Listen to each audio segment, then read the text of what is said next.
Hey, it's Don Thornton. I'm known as Don the Short Sale Guy. I'm also known as Don the Grant Guy because I help people get $10,000 worth of free Google ads every month. But I'm not here to talk about that. I am strolling on the grounds of Moscow State University right now.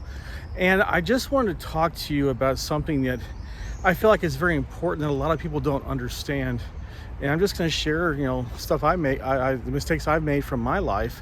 And the theme of this podcast is how to recover from your mistakes, because I think that people don't realize that as you get started in anything, as you are, trying to be successful in anything you do, you're going to make so many mistakes that it's unbelievable. Your mistakes are going to completely outweigh the successes.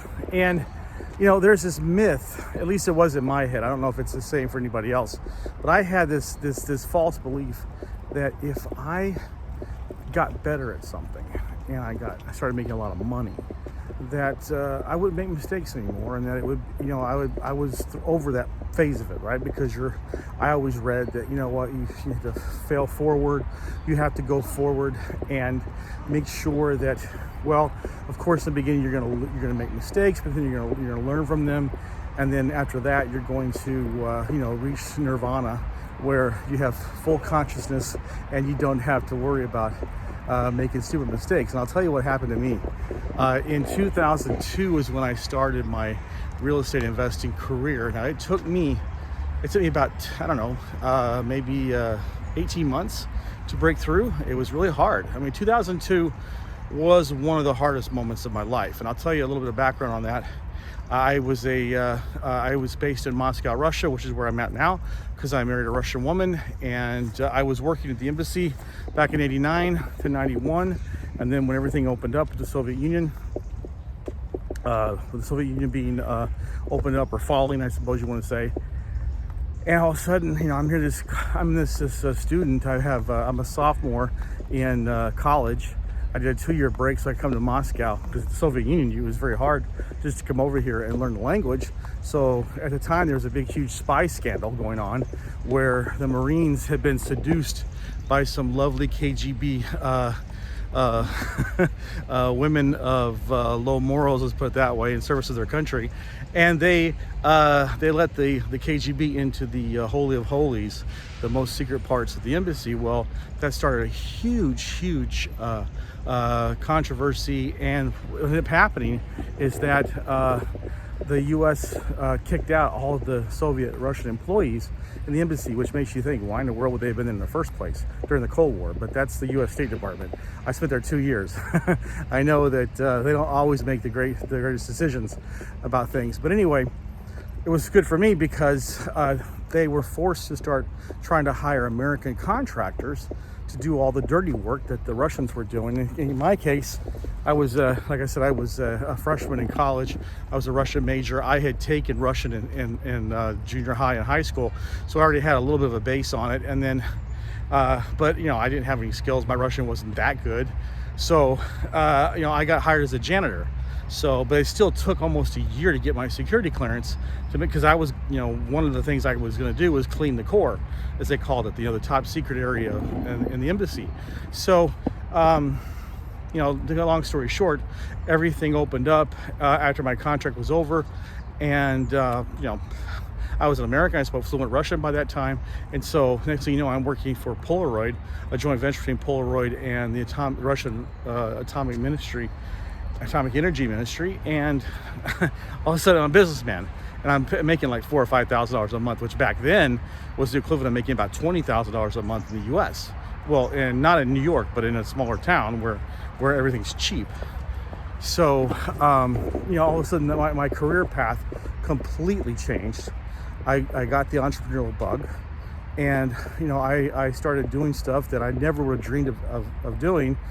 But it was good for a while. Then it all crashed, and then I was stuck. I got married, and I was working for a company that was trying to do pipeline inspection equipment in Moscow, all over the former Soviet Union, and I was working with a couple of different companies because I knew better than the company that I was working for that, the attitude over here was, why do we care about how, if our pipes are if our pipes are dirty? We know our pipes suck, so why do we need to inspect them? We need to be repaired. So the American way of thinking of going in there and doing an analysis of the pipes and all this kind of stuff, that we worked in the U.S. market, didn't work here. So I took a huge risk, and I put together this consortium of a Russian company, a British company, a Canadian company, and our company, and we're going to do a holistic, comprehensive, inspection, clean out, spraying this rapidly drying polymer on it to rehab the existing pipes, and then obviously inspect it before and after, and it was great. And we did a trial project in a place called Obninsk. It's a subdivision, not subdivision, but I guess it's a suburb of Moscow, and we did like 500 meters worth of pipe, and it was great. It was wonderful, but my company, the U.S. company, backed out because they said, well, what if our equipment breaks? We don't want to take the risk. We just want to they said, just do what we always do in America. And it was just like, well, that's not going to work. And we had an order for $18 million worth of pipeline rehabilitation for St. Petersburg, formerly Leningrad. So I was out of a job. So in 2002, I went to Orlando, and I had to start from scratch. I'd leave my family in Moscow because my son was born, and he had 2 cerebral hemorrhages, and he had to do therapy here in Moscow. We didn't have any insurance in America, so that was out. So for the most part, almost 18 months, I didn't see my family, and I was broke. And I made a lot of mistakes. I tried mortgages, I tried real estate, and then I heard about short sales, and then I eventually broke through. And in 2003 is when I started having success. I started learning how to get houses, and then I learned how to negotiate short sales. And then I started in 2004, I think it was like February of 2004, I had my first closing, and then I just went. I went from using my gas cards, to help me to help feed myself when I had really bad cash flow. Oh, thank heaven, 7-Eleven hot dogs and taquitos and stuff like that. That's what I lived on for quite a while. Then I was making like $800,000 that year, and so, well, I thought I was done. Okay, cool. This is great. And then I didn't diversify. I thought this was the way it was going to be forever. And then the market turned, and we went like 18 months with very few closings because the market crashed. I mean, it started crashing in Florida much earlier than it did in 2008. In 2006, we were already crashing.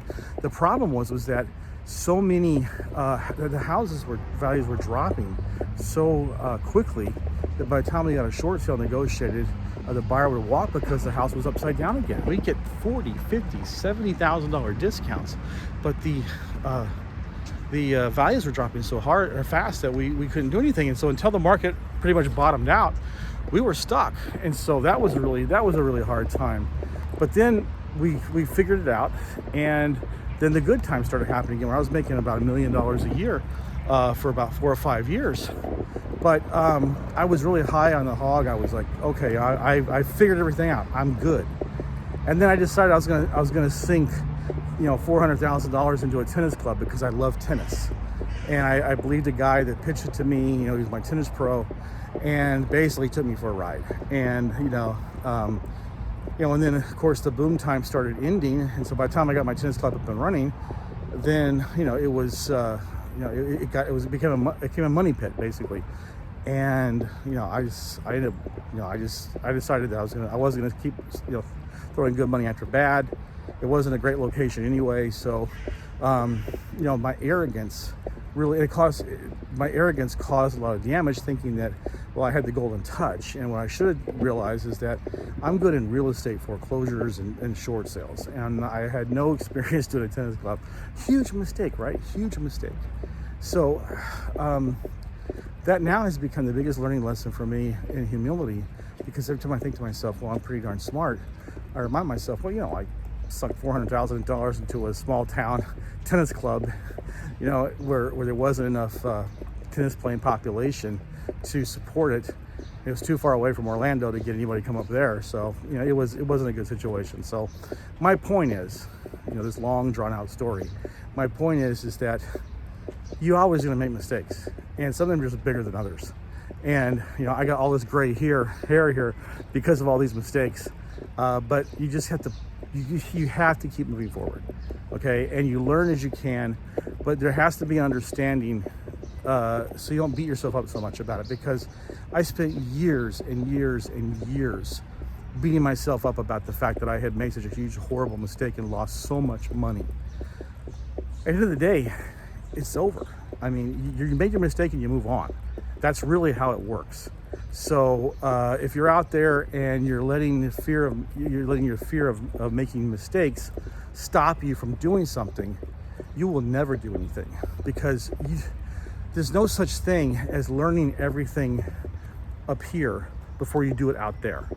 You don't learn how to do anything until you get in the trenches and start doing stuff, because book learning, courses, all that stuff, I mean, it can point you in the right direction, but until you start executing, you're never going to know how difficult it is. You're never going to know what the small things that are going to come up and bite you in the butt that the gurus or the people who do the courses, they don't tell you about, because it's too, they have their agenda and they have what they want to cover in their course, but they don't get into the nitty gritty stuff. And I'm a street investor, and in my courses, we get into the nitty gritty stuff because I know that's what kills you.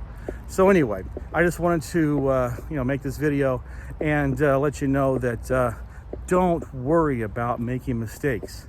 Just have the right attitude and analyze, implement, make mistakes, analyze where you went wrong, correct. If you can do that in a relatively quick period of time, then you'll be successful. But really, honestly, the one I could do 25 podcasts or 2,500 podcasts. And I will tell you right now that the one factor, the one attribute that you need to have to be successful in anything in life is just it. Don't quit. That's it. Just don't quit. And I'll see you on my next podcast. Thanks.